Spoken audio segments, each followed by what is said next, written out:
Oh, hello.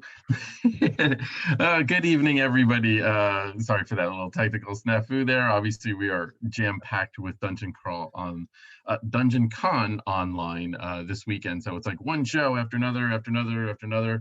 We are glad to be with you. Welcome to another episode of Talking TSR. My name is Chris. I will be your host, and our co-host, as always, is Rick to my virtual left. Rick, how are you doing? Hi, folks. How you doing? Having fun at the con, everyone, I hope. And Uh, how you hanging it's in there, Chris? it's Busy weekend. stressful. It's stressful. I'm the behind the curtain with Gather Town and everything. I've been kind of monitoring that on the side. I've been running a tournament. Yeah, a lot of stuff going on and streaming. This is the third show. But yeah, this is it. This is the final show. We're gonna go out with a bang here There we go. tonight, and we have an exciting show for you guys tonight. Yeah. So we are going to talk about the first edition Dungeon Masters Guide, which is, in my opinion, a hot mess, but it is a beautiful hot mess. Mhm. There is just so much goodness in there. Yep. If you are watching our show right now, and if you do not own the first edition Dungeon Masters Guide, Yeah. you got to go to Drive Through RPG Yeah. and grab one, even if it's a PDF or Yeah. whatever. We're gonna talk about a lot of different things in the book tonight, Mhm. but we're gonna try and bring it around to what are some of the things that are, some things that are silly, but also some things that are actually still useful to the modern game today, and that's kind of our goal with that. So Yeah. overall, Rick, give me some high level. What do you think about the first edition Dungeon Masters Guide? Yeah. Well, to riff on what you just said, absolutely a hot mess. I mean, we've got an appendix and a sort of table of contents, but the book comes off as such a stream of consciousness kind of writing that you've got one section bleeding into another. You've got odd things interspersed with other things. So organizational wise, it's a complete disaster. But I love this book. I find myself today still going back and looking into this book and finding things. I still I still have it. It's my second copy technically, but it is from back in the day, and it's in pretty good shape. And considering how much it's the binding's giving, but it's pretty solid. Yeah, and I think it's a really good book. I think it absolutely stands up to any of the kind of future DMGs that came after it, frankly. um Agreed. Yeah. So I actually just picked up another copy, a sixth printing, probably 4 or 5 months ago. My copy that I was using, literally, I have pages that are taped back into it. I mean, I've got pages that were used so many times that were ripped, all sorts of stains in there, soda stains, definitely soda stains. I know the pages that they have. I mean, just entire pages discolored with old, probably RC Cola or whatever was on sale back in the 80s. So this book was definitely well loved, and I actually scored a really nice copy nice. on eBay, which was nice. But amazing, this book. Just some things about it. So just to paint the picture, Player's Handbook is released in 1978. The Dungeon Master's Guide doesn't come along until August of 79. Yeah. So that's a year. Yeah. And as we're going to talk about, there were rules that were very important to the game, Hmm. that were in the Dungeon Master's Guide, but not in the Player's Handbook. Yeah. And so you had this time. It's unfathomable to think about this, that a rule system could be kind of trickled out over like Yeah. 2 years, and you don't have the complete rule set, because I mean, you had old D&D, which was the little small books. You had the basic D&D set, Mhm. but they were different. And then you had the trickling out of the new first edition books. So you had a bunch of people playing a crazy mixed up Mhm. hybrid of all these different rules, where they kind of Yeah. picked which rules they liked and everything. And I know that's what we were doing. Now I That's what I started did. playing Yeah. in 81, so the books were Mhm. already out, but that was just because I didn't have all the books and everything. And it was very confusing. It was like, I know specifically, like, I found out about saving throws probably 6 months after I was playing D&D. Like, you know, it's like I got poisoned by a spider or something. I was like, oh, I got ready to rip the Yeah. character sheet up, and the danger match was like, no, make a saving throw. And I'm like, wow, what's a saving throw? It's like, it Mhm. was not in the player's handbook. Yeah. So that's how you learned about this. So what Yeah, about no, you? it's What were some of my your experience experiences? was the same. I played this weird hybrid of the red box set, I would say, and AD&D. Hmm. And the fact that there were some rules like I think the monster summoning spells and things didn't even tell you what Yep. monsters you got. That was in Yep. the DMG. Yes. So you Yep. had to wait, I guess, a year to find out what monsters you got if you cast that spell. Um, it's like you said, it's fascinating that we're so used to this time right now where they'll roll out a monster book, a DMG, and a player's handbook kind of on the same date. Yeah. That the fact Or that they all could make together. those, yeah, So right, that and now a lot of the stuff that kind of got, sequestered off into the DMG is now in the player's handbook, and we've had player's handbooks with magic items and all these kind of things. yeah.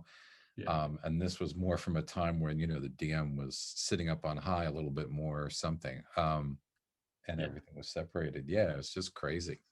and Um, and I think, and we've talked about this in the past on some of the old original adventures, on how we have to keep in mind there was no template, there was no establishing, there mhm, was no core book for, role-playing yeah, games that yeah, had been done.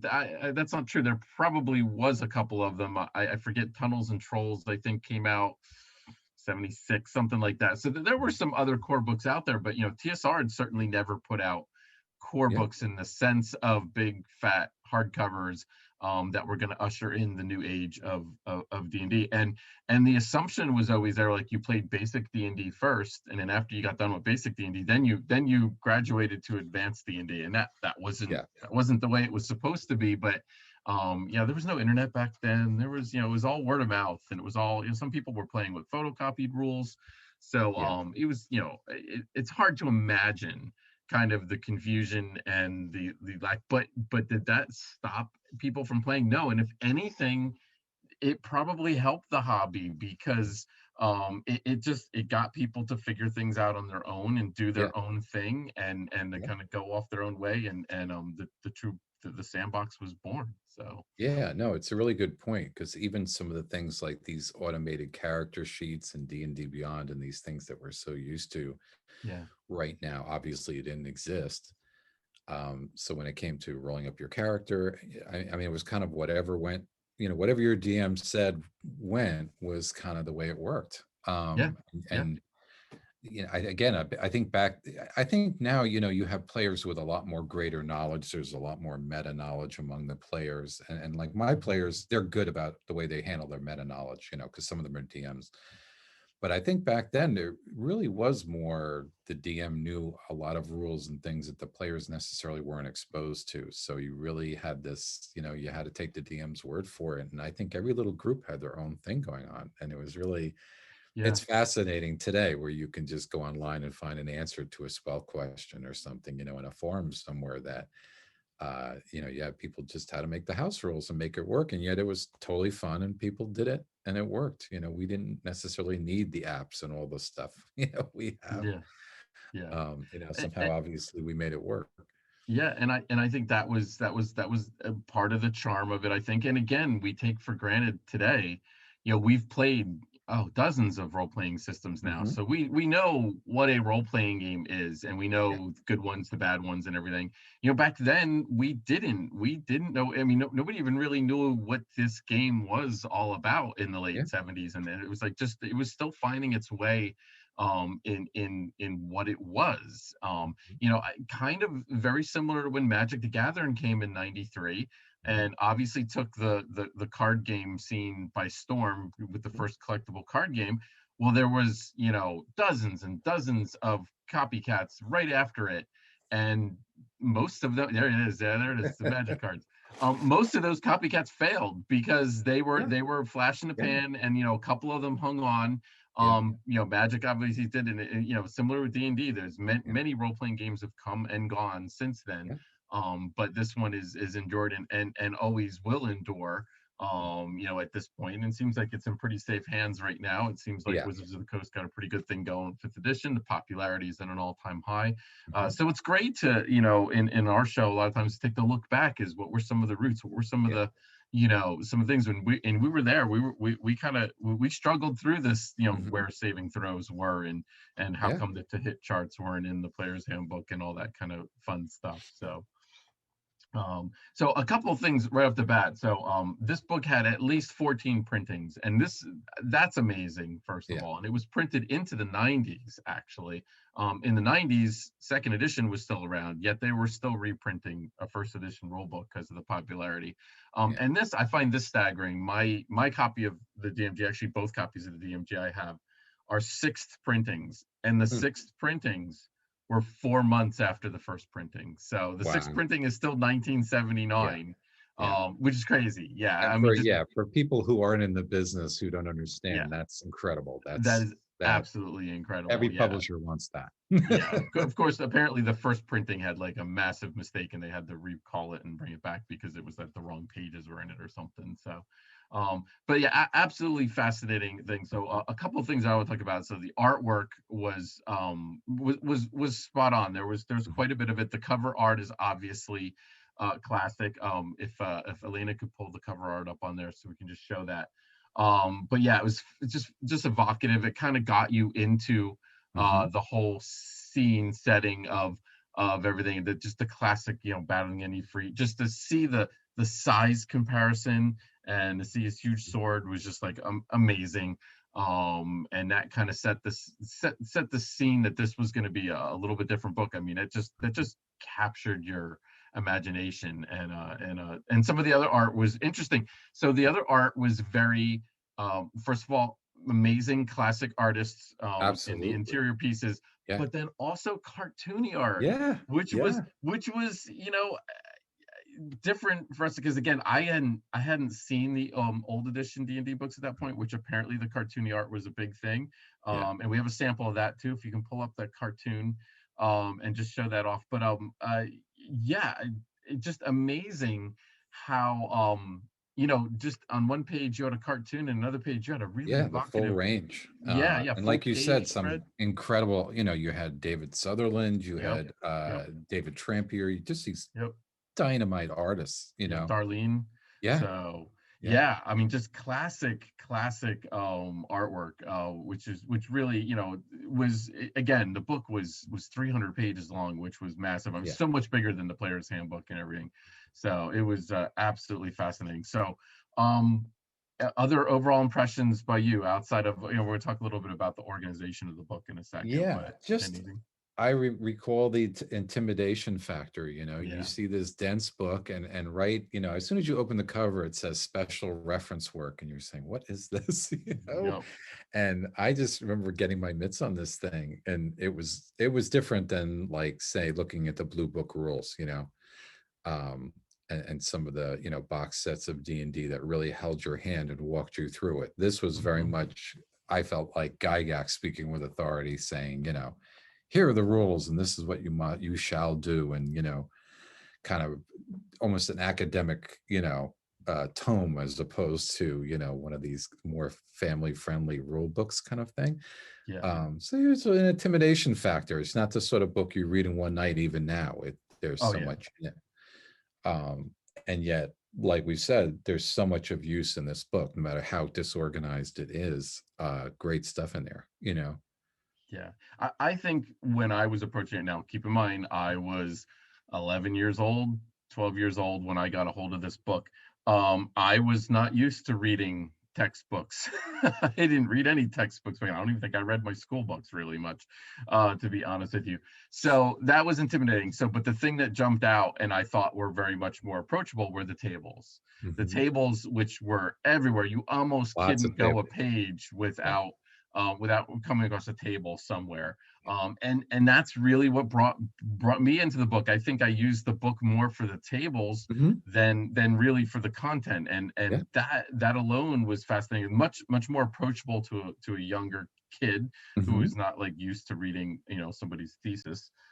at that point. So that's one thing that I remember, and just there was a table for everything. You could roll dice for everything, and it Yeah. was like it didn't matter.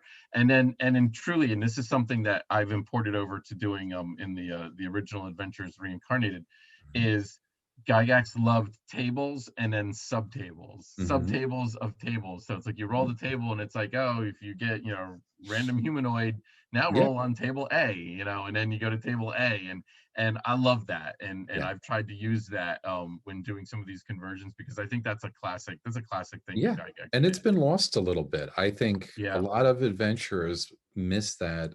You don't see as much in the way of random monsters, of these sort of tables that the DM would roll on, and Hmm. these random rumor tables and these things. It was almost a sub game, it seemed, back in the day for the DM to roll up an encounter on one of these tables and see if they could, by the seat of their pants, come up with the appropriate encounter. And I miss that. So I think with the later editions of D&D, particularly like third and fourth, combats took so long and certain things were different that you didn't, for economy of time, you couldn't necessarily throw in all these extra wandering monsters and things. But Yeah. I miss that stuff. So I always love those tables. To me, bring on the sub tables, bring on the tables. Yeah. Uh, And it's awesome in the chat. We got a lot of people talking about yeah, how they kind of approach the book and some of their stories and everything, and that's great. Chat that up and everything. yeah, It's awesome to kind of hear how other people kind of approach it. And I think you can look at that book, and now you can take a step back all these decades later, and you can see the parts of the book that are important mhm, and where they need to go. Like, yep, this is DM's guide material. This is player's handbook material. You can see how really didn't make much sense to put those summon monster tables in the Dungeon Master's Guide. When really it was the players who were casting the spell. I guess the Dungeon yeah, Master could have also, but like you said, I think when I was playing first edition, I don't know if I ever had a wizard or a druid take any of those monster summoning spells, because I don't remember ever seeing the tables, and I never knew what I was getting, and I was like, yeah, I'll just take a fireball. yeah, It's just like, yeah, it's just easier, yeah, and so I think that was kind of a big part of it too. So yeah. Assuming um you had a magic user that lived that long too, it to got cast up those there, yeah. spells. So here's what we're gonna do, folks. So we would probably give you guys a top list or something. We thought about that, and then we're like, oh, that would just be impossible to do a top Yeah, list. So too big. so just Rick and I are just gonna go back and forth, and we're just gonna, kind of like the book itself, Yeah, just gonna pick a random part of the book, not a yeah, random part of the book, a part of the book that we each want to talk about, and then we're just gonna discuss it, and then we're yeah, gonna move on to the next person yeah, and go to another one. So it's going to be a hot mess. It's just going to be back yeah. and forth. We're going to jump all over the place. It's all good. Yeah. And So mention in the chat, folks, if you have, a section or something you want us yeah, to hit on too, throw that out there and we'll yeah. riff on that. So, So Rick, why don't you start us off with something eclectic? all right. Oh, eclectic, huh? All Well, right. no, what doesn't have to, whatever. Something cool, something neat, All right. Why don't something we you want to start talk with, about. yeah, all right. I'm going to bounce all around. Why don't we start with the magic research section? Okay. Which Yes, that's I a always great one. thought was super cool because Yes. you get kind of all this advice for the DM about how magic items, are created. You get a Hmm. sample kind of potion, I think Yep. of visibility or something, where they tell you need pumpkin seeds and squid ink and all this Squid stuff, ink, giant squid and ink, giant yeah, squid ink. giant squid ink. And I Yeah. think a basilisk eye has got to be boiled under, this has Yep. got to be done under the light of the full moon or whatever. And it was really cool. I remember reading and rereading that, and it really distilled into my head how difficult making a potion was, as opposed to, going to the local potion store and, Hmm. flipping the guy 5 gold pieces and getting a potion, you know. But I loved it. And then, we have to talk about the potion miscibility table, I think, Oh yeah. because it's such a gloriously fun table. If we can throw that graphic up. I love the potion miscibility table. I think it's equally funny and useful at the same time, you know. Yep. I love that that there's two sets of rules buried in there. One for if you mix the potions in like a vial or something, or one if you just drink two potions kind of at the same time, or one Oh potion is my, still ongoing in your body and then you drink another one. yeah, And it's two radically different effects and everything. But clearly you could tell that Gygax felt a need that had to be in the game because people were taking advantage of drinking too many potions. And it's like, Yeah. and we just described how obviously a potion wasn't supposed to be something easily made. That's why they cost whatever hundreds of gold pieces, because you Yeah. needed all these various ingredients and everything. But still, obviously, his players had lots of potions, Mhm. so there was a need for it, and you can see that was probably directly came right out of his book. But that was something that I remember we were scared to death of that table, because it's like you would, I mean, in our group, at least we would never ever drink a second potion, unless it was literally life or death, and we were Yeah. like, oh my gosh, the Hydra is going to kill me, I have no choice, I'm going to drink it and hopefully everything's going to work out. And then it would always, the hush would fall over the table, and then all you would hear is the game master flipping the pages, that where the hell is that table again, because it wasn't in a spot, it wasn't with the No, magic items, it was before the magic items, it was not with the magic item tables, it wasn't where all the potions were listed, let's put it no, that way. no. That would have made Yeah. a little bit of sense if it Yeah, was. no, it's like in the creation section. It's like kind of totally Yeah, different.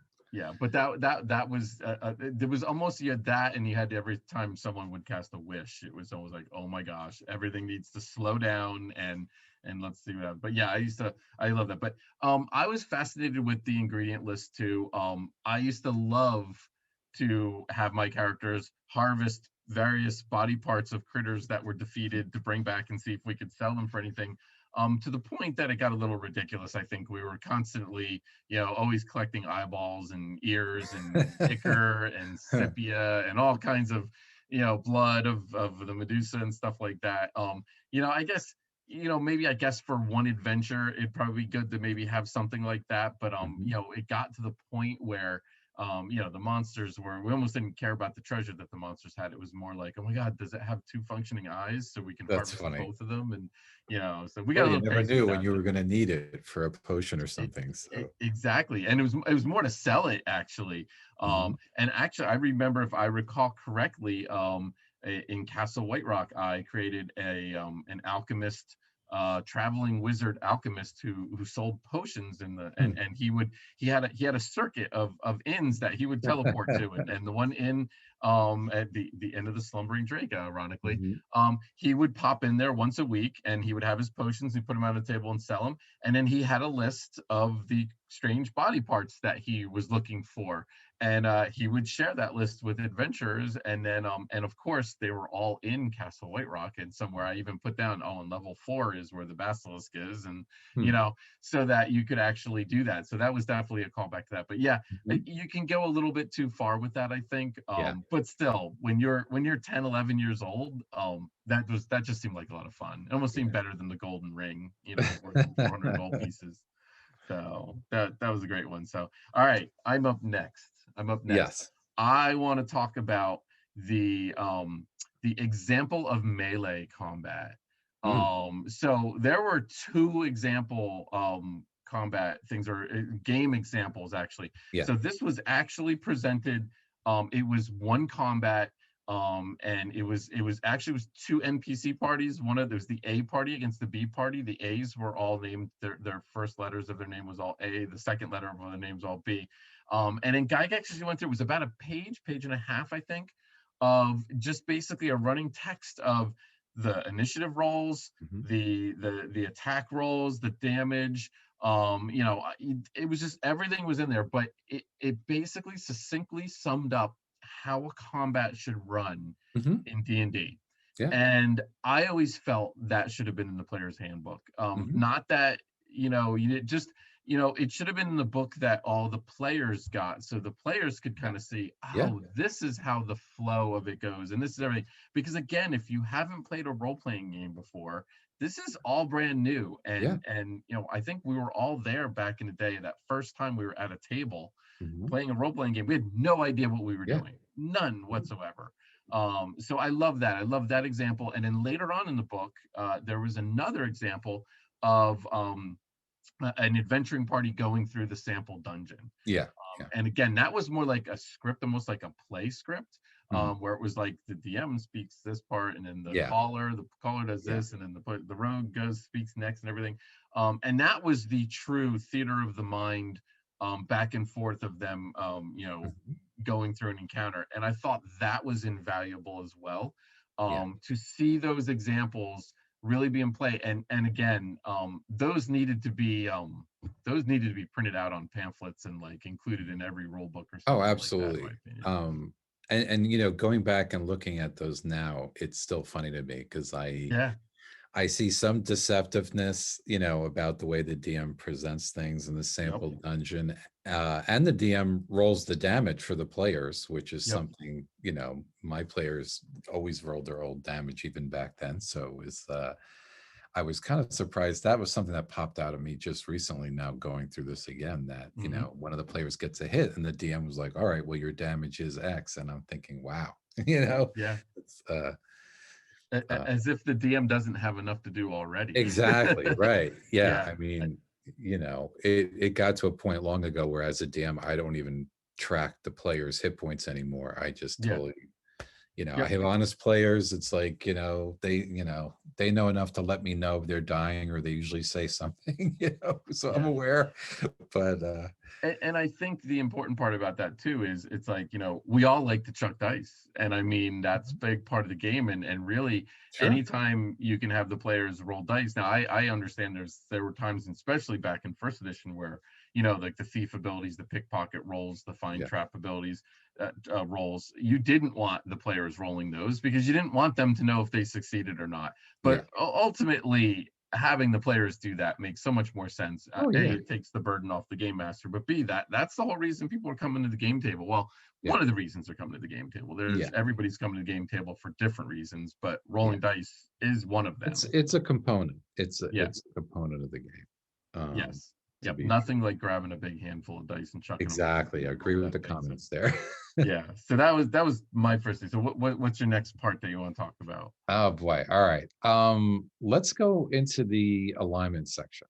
Um, I thought, and again, especially back in the day, I thought this was uber helpful because the whole concept of alignment was very confusing back then. Hmm. Right now we think, well, you hear lawful evil or we make jokes about lawful good or whatever, and it's kind of second nature.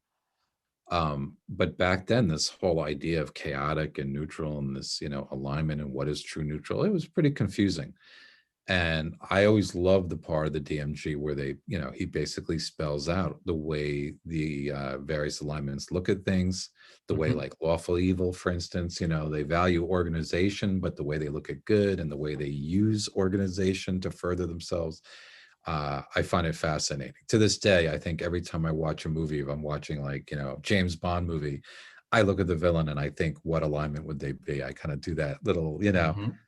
exercise. And then Gygax goes into alignment languages, which is something that was very first edition that really kind of faded away, where you had this sort of, in addition to thieves' cant and whatever else, you had this special language that was spoken by each alignment. Yeah. Um, and he kind of justifies why in the book, and it's fascinating. I think it's a really cool section.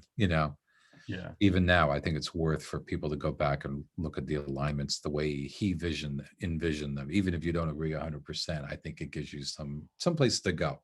You Yeah. know, And if I recall that the nine pronged alignment system that was new for advanced D&D because I believe it was a three pronged yeah, system originally in OD&D. So that was probably why a fair amount of attention was given to all of those because that was like the first time that was being presented, hmm and you had that presented in the player's handbook. But again, Dungeon Master's Guide is where you went for the backstory, if you will, the more detailed version. You kind of had the Cliff Notes version kind of in the player's handbook, and then you had here's what it really means, and here's what like you said, lawful evil versus lawful neutral and everything hmm goes. So yeah, that was a great part. I don't know if that was a part that got as much use as some of these other things that we're going to talk about. hmm But that was certainly a great section to expand on something that was just more or less introduced in the player's handbook. Okay, my next section, the gems and jewelry section. hmm This was a great section, and I still sort of use this to this day, hmm because I don't think, yeah, fifth edition did a decent job with it. yeah, I feel that The detail in here, and again, tables and tables, but not just tables. There was some detailed rules in there. Yeah. Fascinating how you could find you always wondered why in a module it would say you found a base value 50 GP gem. Well, that was because it was a 50 GP gem because it was uncut, or basically a Mhm. rough gem. If you brought it to somebody who was a gem cutter, you could roll on the table and there was a chance you could increase the value of it or decrease the value of it. Mhm. And you could actually get a gem all the way up to, do you know what the top level is? How high? A Is it million GP. wow. Yes, all the way, but you can only extend a gem like 8 times. You can only increase its value like 8 times, 8 steps, I guess it is. Okay. Fascinating. And Mhm. jewelry, you could only, for some reason, jewelry topped out at 640,000, which is a weird number. But anyway, that section I was always Mhm. fascinated with Yeah. because and I remember going to the library and looking for books on minerals and Oh, yeah. getting pictures. That Absolutely. was the one Yeah. thing obviously I felt this Yeah. lack. He had descriptions. He actually had a little section. I think it's displayed on there where if the type was in italics for the gem, it was transparent. If it was Mhm. Yeah. bolded or whatever, it was Yeah. opaque. Or if it was not, Yeah. yeah, it was this little He had system. transparent and translucent, Yes, which yes, made everybody transparent. run to their dictionary when you were 11 Exactly. years old. What is the difference of those? But it's like obviously they didn't splurge for artwork, and certainly not color artwork for like what all these gems look like. So Yeah. you were on your own to go to your Yeah. library. Again, no internet people. You couldn't just fire up the computer and do a Google search on what an amethyst looks like. It didn't work that way. I mean, and Yeah. that's why I cherished back in the day, back in the 70s and 80s. I used to go to caves. We used to visit Mhm. caves, Yeah. and you actually saw these Oh, gemstones a yeah. lot of times for Yeah. the first time, and you were like, wow, so that's what a chrysoberyl is, and that's what hematite is. Yeah. And it was fascinating Yeah. to see that, and really to enrich your game with that. Instead of just saying you find 6 gems worth 100 Yeah. GP, it's like, no, I want to know, what are they? Topazes? Are they Yeah. I amethyst? think What right are they? around the time I was playing this, in earnest, my brother was getting into geology and, in the part of New Jersey where I live, there's the Franklin mines. And Yep, been there. yeah, we would go, you'd go over there on the weekends and people would go geode hunting or whatever they did, or Yep. look for the, fluorescent, put rocks in or blue light. But it was good because they always had gems on display. And I remember looking at amethysts and some of these things. And then after that, when I started going to museums, I mean, again, one of the benefits of being at least, in our position on the East Coast is, lots of good New York museums within easy reach. So, places like the Museum of Natural History and the Museum of Modern Art always had armor exhibits. They had gem exhibits. It was like one-stop shopping if you were a budding DM to go and look at, Hmm. what a real broadsword looks like or a halberd or, some of these gems. And I still am fascinated finding these extremely rare gem types. I think that any gem table and some of the subsequent DMGs have done an adequate job, Yeah, presenting yeah, these too, to be they have. sure. Yeah. This was the first, but certainly that's one thing. Thankfully, they've carried right over to fifth edition, where they still have a decent like gem kind of table Yeah, for the DM. it's Thank decent, goodness. not the same Um, though. yeah, and like you said, I had this pocketbook reference that I think I beat to death, and it was basically like meant to be a pocket geologist, like a Yep, little yep, yep, book that yep. if you were out in the field, with your little Mhm. pickaxe or whatever, you would take this book and chuck it in your knapsack.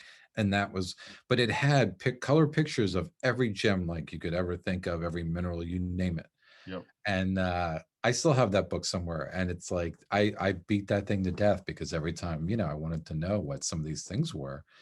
And I remember in the Tomb of Horrors there were all the sequence steps of different minerals, and I went looking them up. I wanted to know what they look like. Yeah. So yeah, that's a great section. I love that stuff, like the gems and the herbs, and where they go into the properties and the colors. And Mhm. to me it's so useful, for a DM, because no DM is going to know all these gems. So Yeah. And so again, I mean, it really, it's amazing how you're just a couple of clicks away these days to pictures on the yeah. internet of what all these Yeah. things are, and amazing detail on the internet. And I mean, I do it all the time when I'm in the middle of writing, and I'll just be like, I need a green gemstone, and I just, I won't even bother to to turn my chair around and grab my DM guy. I'll just punch it in and, oh, okay, yeah, there we go. Malachite. Let's use malachite, Mhm. or something like that. And it's just like we do tend to take granted for some of the things, but back in the day, it was more about going to museums, like you Mhm. said, picking up those little small books and everything, and Yeah. getting the most use out of that. And I think that was part of the intention. I think part of the intention of Gygax was like, I'm not going to create everything for you. Yeah. Here you You go. could do a little Here's research. the yes. Go figure it out on your Uh-huh. own. Yeah. This is Yeah. the basic list of what gems and minerals are. Go for it. And we did. The game masters. We poked around and we filled those gaps in. So that all right. That was mine. So gems Mhm. and jewelry. It's Nice. fascinating. Well, let's go to the obvious maybe next and go to the combat section because Yes. there's a lot of stuff. There's a whole, I mean, he really goes through everything in there. Yes. He goes through surprise details. He goes through reactions, spell use in combat, which Hmm. was really cool to get details, and then some funkier things like I always got a kick out of the grenade like missile table and missing, Hmm. and what direction would it go?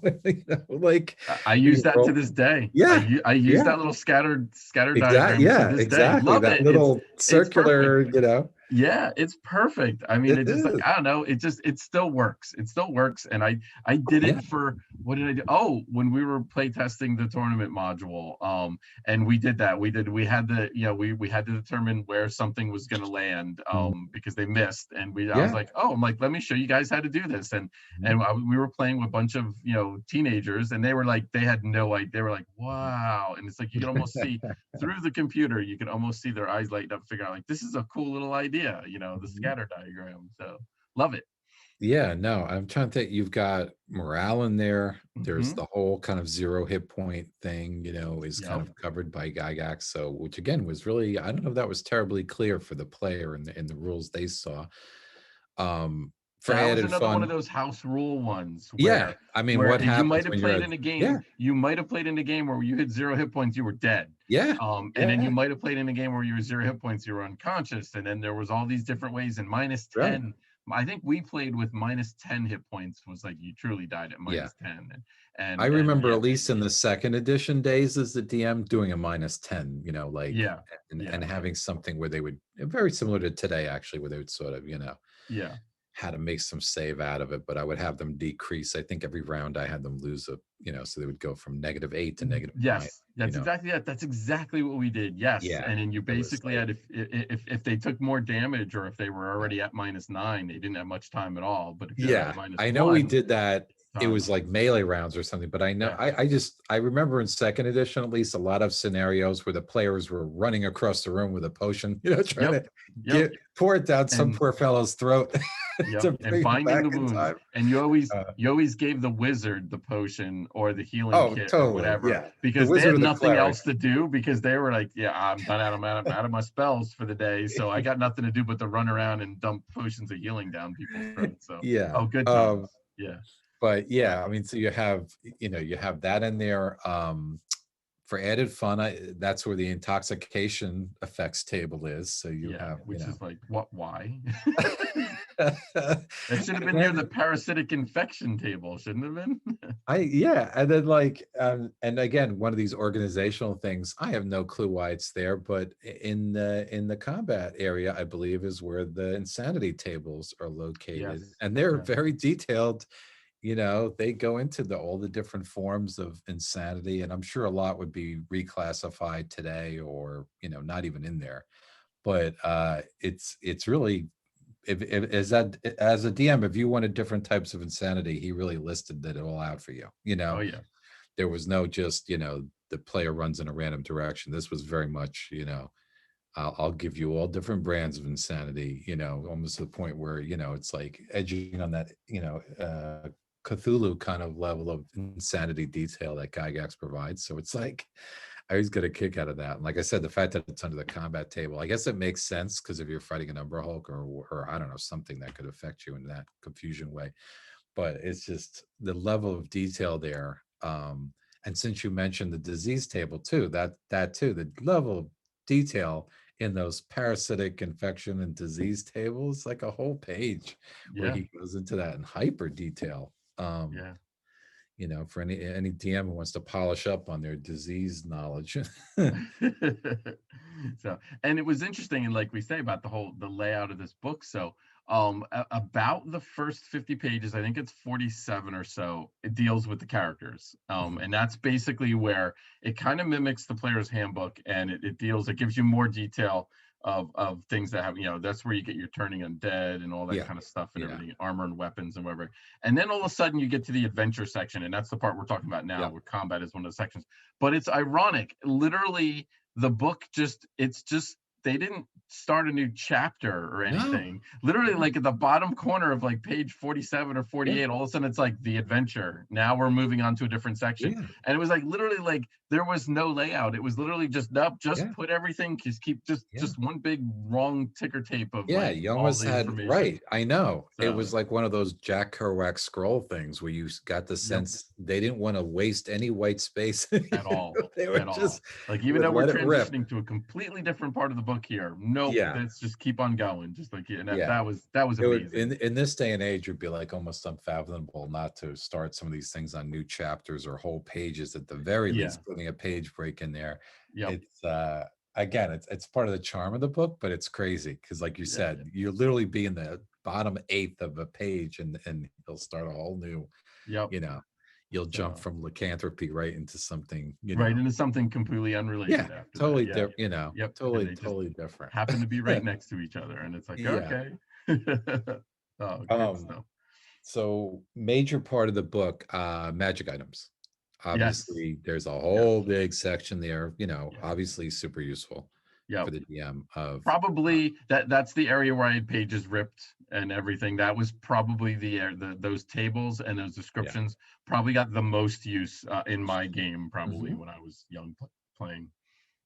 And I still favor the organization of that a little bit. I still have that so drilled into my brain Yeah. that I look for the weapons last and the potions first, and First I potions, yeah, the potions, miscellaneous in scrolls. between, and it was Yeah. like it got so drilled into to this day, I Yeah. can't find magic items when I'm looking in the new DMG, like, because I expect the potions to be in the front with the scrolls or something. I would agree. It's like it's Yeah.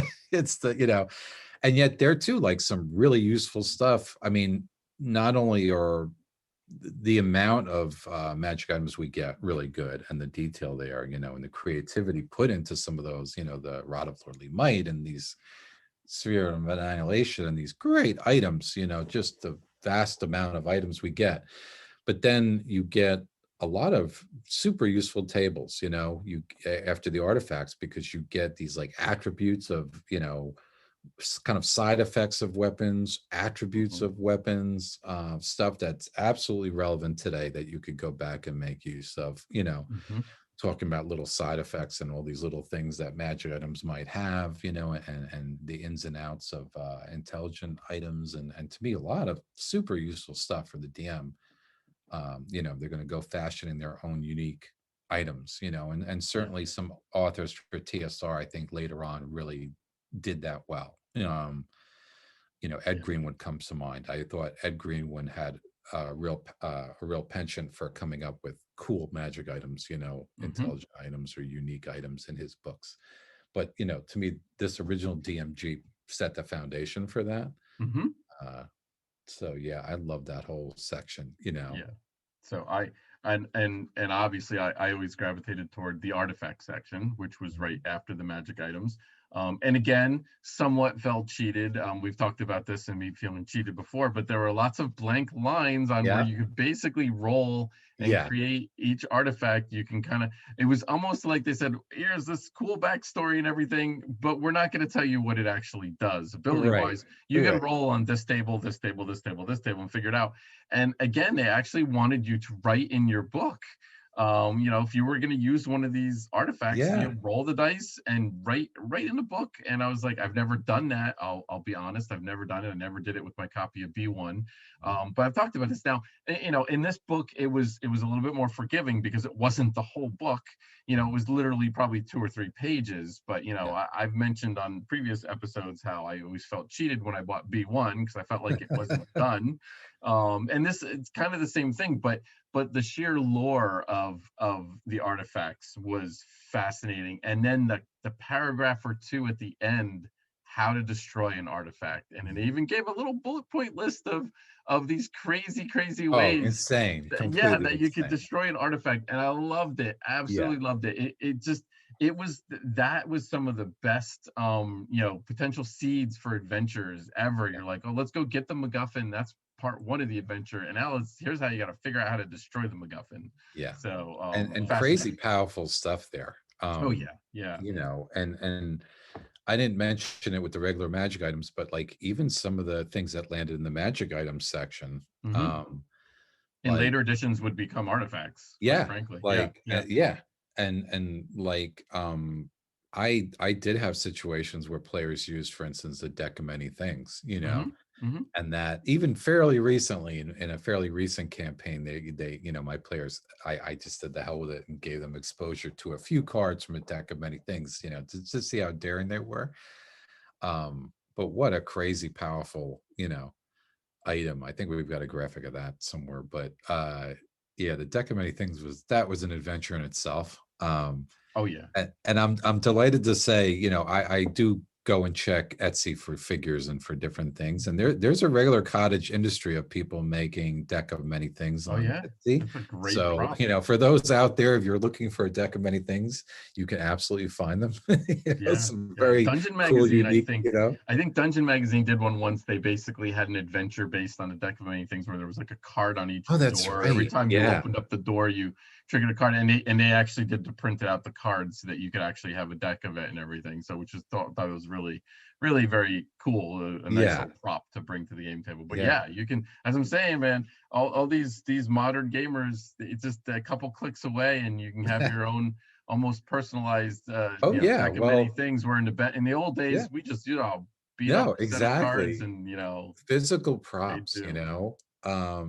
I remember, on a taking a trip to Europe when I was younger and getting my hands on a hand crossbow and somehow getting it back here. I know they almost had a heart attack when I went to bring it on the plane, and then it was like a whole rigmarole, but I finally got this thing back, and I remember plopping on the table, in the middle of a D&D session to show them, like, this is, a hand crossbow, and again, like going back to the deck of many things, when recently my players did the deck of many things, we actually found online somebody's got a website where there's like a deck of many things where you can literally draw a card and it'll do it for you. That's Oh, how it's nice.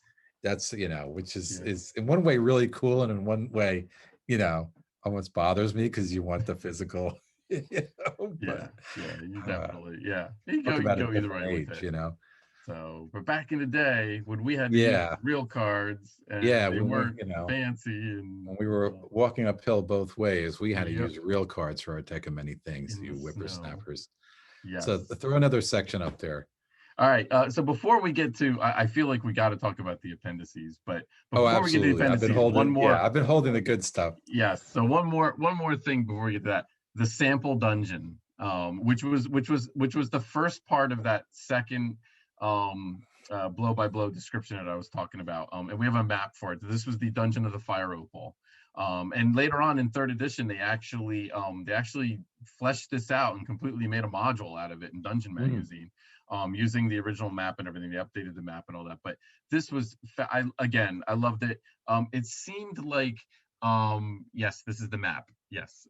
So it seemed like every edition of D&D in their rule book always had the sample dungeon in it, mhm, and it generally it wasn't fully detailed. A lot of times it was just a map. If I mhm, recall, in the blue basic book, it was like Skull Mountain or something like that, and it was just mhm. like a cross section. Yeah, But it just, yeah, yeah, for some yeah. reason, the fact that they weren't fully detailed just made them so special. Oh, and in the expert set, it was the city of Threshold, where they just Mhm, gave you a map of Threshold and just a little bit of other details, and you were yeah. just like, I want all of Threshold. It's like, I just don't, Mhm, so I always thought that was fascinating. So that was always a favorite part of it. I love that that dungeon was one level, and they tied in the descriptive text with it. with that back and forth with the caller and the game master speaking Mhm. almost like a play. So it was kind of cool to read that, but then Yeah. also see the dungeon level. And I think he detailed 3 or 4 rooms and then say, yeah, you can go figure Mhm. the rest of the rooms out the way you want to. Yeah. So I love that part of it too. So okay, let's get to the All right. appendices. Yeah. So why don't you start with the All first one right. that you want to discuss? Yeah. I just think there's so much goodness there. I'm gonna just come storming out of the gate with my favorite. They're kind of together. I kind of link the traps and the tricks almost as a Mm, single appendix, followed right on, just before the dungeon dressing, because yes, yeah, those three are so wonderful. To this day, designing things professionally, I still go back to those tables and look, especially for the tricks, yeah, Gygax lists of all these different attributes. And then the examples he gives of the tricks and traps after, yeah. you know, are so great because you get this kind of static list of like almost like bullet point attributes, but then right after that you're given a couple solid examples of them in use, and I think it's dynamite. I think both the tracks and the traps and the tricks lists are very complete to this day. There's Hmm. almost everything you can think of is kind of in there for tricks when you get right down to it. And then the dungeon dressing too is just absolutely fantastic. The lists of the different room types, the list of the stuff that might be in a laboratory. And again, I still find myself going back to those tables and making use of them. Just a lot of thought went into those. So those I'm throwing out maybe a couple, jumbling a couple together, but those are a couple appendices that I really like. Yeah. I would agree. The dungeon dressing is probably one of the ones that I've gotten quite a bit of use out of. Mhm, The tricks I like, the traps I was always kind of disappointed in actually. The traps was just mhm. like a list. Yeah. And I think additional editions of D&D almost did a little bit better job. And again, I think this was by the time this came around, I just think Gygax felt like you knew what a pit was, you knew Mhm. what a spear trap was, you knew what a crossbow trap was.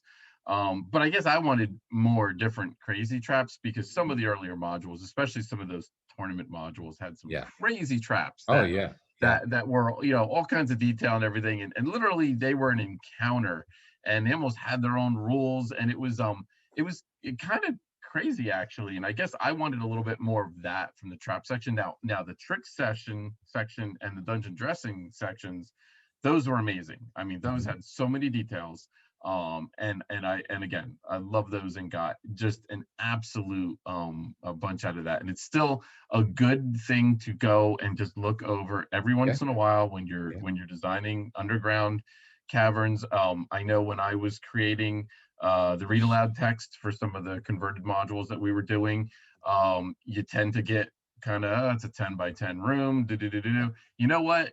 Go review that dungeon dressing thing and just put a bunch of different little random little things in here, and air currents and stenches, and Yeah.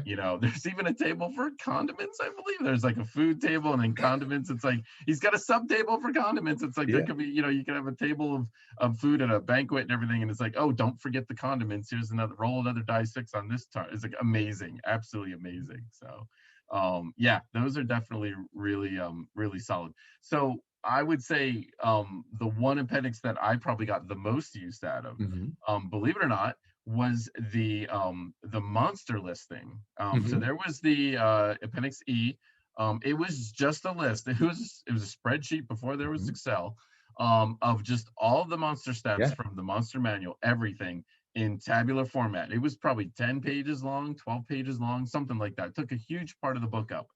But there was one crucial entry of that table. I know where you're going with this. Yep, it's the XP XP, calculation. that's right, Yeah, and absolutely. for some reason they didn't include that in the Yeah. monster manual. Yeah. And how did you even know? Yes, That in the was the Dungeon only Master's Guide. place. Yeah, I mean, Yeah, there's one little table somewhere in the DMG, I don't know where where. they tell you how you got there Yeah, where they kinda say, "At this you, level, this creature," is worth like, this many, and then if yeah, it's I think got more of you're poison, making you up add your own this. or And something. yep, Yeah, like a yeah, level 1 creature is yep, supposed to be 50 or something. exactly. But no, as a DM, that was it. That was I knew that was exactly so what you were gonna important. say. Yeah. Yeah, Every it's like I was like, DM oh my gosh, it's like Yeah, that's how you create, we and live it's and like died by that table because of that stupid XP number, because it was the only place you could find the damn XP number. yes, yes, and just amazing how something like that could not be included in the monster manual, and just absolutely amazing. And your players look at you and say, well, how many experience points do I get? And the game master's like, Yeah, I don't know. And I'm like, I'm gonna figure that out.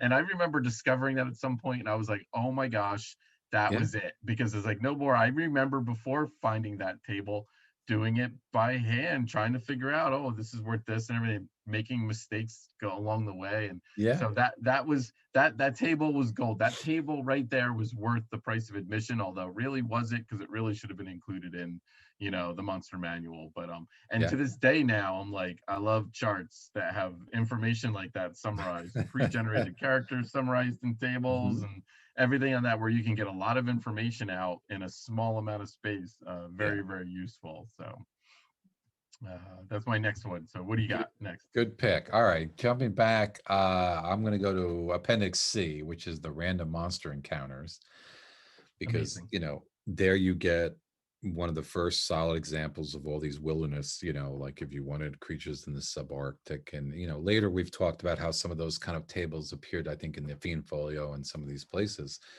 But the DMG really kind of went there in a big way. And one of the subsections there that I always liked was the city encounters, Hmm. where they kind of talk, not only list out a kind of table of creatures or NPC type creatures, but then give you little explanations, and say, well, here are the rakes, and here are this, and here are that, and kind of gave it a very different flavor for the city encounters. And I felt like that coupled with places in the book where it talked about different professions, if you didn't know what a link boy was, or what some of these, Hmm. medieval kind of jobs were, together with the city encounters, it shed a lot of light on things. So I found that very cool and useful. Yeah. I'm You know, surprised you didn't mention the harlot table. I I mean, was trying to be the good, but difference. I thought of it. Yeah. We're all Because, adults here. We're all adults here. But yeah, yeah, it's it was kind of like, unbelievable that yeah, because that there is an entry there. there was an inclusion of an entire table of harlots, and different types of harlots. And And yeah, isn't that crazy. too where they have that great full page illustration Yes, the of wizard, basically Errol, recognized Emrakul, Emrakul. yeah, I Yeah, can't think so of it except it begins with an E, but what a yes, yep. great illustration. Yeah, as a great full page Yeah, illustration. Yeah, one of the few full page illustrations in the book. Yeah, it was a yeah. phenomenal one. I meant to bring that up when we were talking about the artwork. Yeah, I should. So yeah, so yeah, so I guess the next one that I want to talk about too is the conjured animals and the monster summoning tables. And again, we already alluded this a couple times and everything. Yeah. The mere fact that these were included was amazing. And this again, when I discovered these at some point, Mhm. like a light went off, and I said, oh, that's how those spells work. And I'm like, and here's the tables for it now. It's like I should really share this with the players. They might want to actually Yeah. take those Too spells bad it now. wasn't in the player's Yeah, handbook, right? exactly. So those are extremely useful, broken down obviously by the level, by base. Back then it was, you had basically a monster summoning spell for each level, I believe it was. Mhm. And then separate aquatic lists, because there was a little description that if you cast the spell underwater Yeah. or on the water, like in a ship, or you go to a separate different little table where you would just encounter aquatic, you would just summon aquatic beasts. So I thought that was Yeah. always kind of fascinating, and to have that included, again, something that really should have been in the player's handbook. But Yeah. the fact that we did finally get it, and it was kind of relegated all the way to the back, almost an afterthought. It was almost like we Yeah. got a bunch of stuff left, Yeah. that we didn't put in this book, and throw it in an appendix, because, which is amazing. The whole book could have been an appendix, Oh, really. There should have been absolutely. like a forward, and then Yeah. appendices, and then Yeah. an afterward. Basically, the whole thing could have just been Yeah. That's that. what it So feels like. It feels like a book of appendix, which, and yeah. and you mentioning that makes me kind of hearken to this section where he talks about spell use in different areas, like what happens if you Yep. cast a wall of ice in the water, and these Yes. kind of things, these crazy circumstances, some of the stuff may be so rare, that and that was part of the charm of this book too. Some of the crazy length of text that was given to these really unique situations, like a Yeah. whole table about bursting out of armor if you're a werewolf, you know, as a player, and these kind Yep. of things that, you know, definitely And trying to cover the DM at every turn. I'll give him that. yeah, and lots of hidden rules that really make a difference that you would never find if you needed it at the game table and this rule came up. You would never find it. For example, and again, this is something I don't think I ever knew this in all my years of playing first edition D&D, and I played first edition D&D for 10 plus years. Yeah, no, maybe not quite 10 plus years, but close to a decade. But there was this rule that if you get your dexterity to your armor class, unless you're being targeted by Yeah, from behind. giants, a Oh, giant's rock yeah, right, or a right. siege weapon. Yeah, Like it was very specific. It was like yeah, you get your dexterity bonus except against those large things because the thought process there was yeah, they were so big there was yeah. nothing you were going to do to get away from them. And you So had to see the attacker. I think there was a rule, right, yeah, where but you had to I like see did the to this attacker. day, that's something I just discovered for the very first time Huh. in my review for this show. And I was like, oh wow, I never would have done that. That makes giants so much more terrifying, in my opinion. That like, oh wow, it's like they could totally just wreck the rogues now because the rogues Mhm. are like, oh nope, you're not gonna find me. Maybe that's why they gave the halflings and the gnomes that special +4 to like dodge them or whatever, because Yeah. they figured that would offset the fact that the rocks would just wreck them. So, Mhm. but yeah, so that was an amazing little thing to find. And again, I forget what section that was in. I was on. It was in the character section under, I think, the abilities. Just talking, I think about the ability scores. I think, but it was in a random area. I don't think it was in the. It might have been in the combat section. Now I don't know. I just remember it was on the left hand side. But just amazing that there were all these little rules, like you said, rules that putting on armor, taking off armor, things that you're like obviously you used in the game, Yeah. but wow, and I remember that too. Like in the middle of the game, you would come up with a circumstance like, is there a rule for that? Are we just making that up or something? And ability checks. I remember there was no ability, there's no skills back then. There were non-weapon proficiencies eventually in second edition. But you just kind of made all that stuff up and you're like, I don't know, roll underneath your dexterity and see if it works, and it's like, Yeah. it worked. So, and what the thing that really kind of just again kind of sort of didn't make a lot of sense. There was a lot of things in first edition. Don't get me started. Um, but like the fact that a thief could climb a wall, but like a fighter couldn't. Like, Yeah. it was kind of weird. It was like, well, can't there should be some chance that he gets, Yeah. even if it's like I 10% or I something. remember giving the fighter characters like a 5% chance or Yeah, something, I you remember know, doing some base something very chance. similar. Yeah. But Yeah, that it's was like exactly weird. It that. was almost like, oh no, you can't. You're not a thief. You can't climb a wall. It's Yeah. like, how does that work? You can't climb a wall. It's like Yeah. you should be able to climb a wall of some sort and everything. So, all right, okay. Well, we're about an hour in. So, do you have any last? Do you have any more that you want to talk about, Rick? Oh Or boy. I'll just throw the last one out. Really, just useful. Is the describing magical substances. Just another yes, section that I thought was useful. I like the description it gives to the DMs, and there's sort of like a table of colors there. And he goes into all these different color terms, you know, like if you need alternate words for red or yellow, or you know, these kind of things, or you want to know what ochre is, whatever.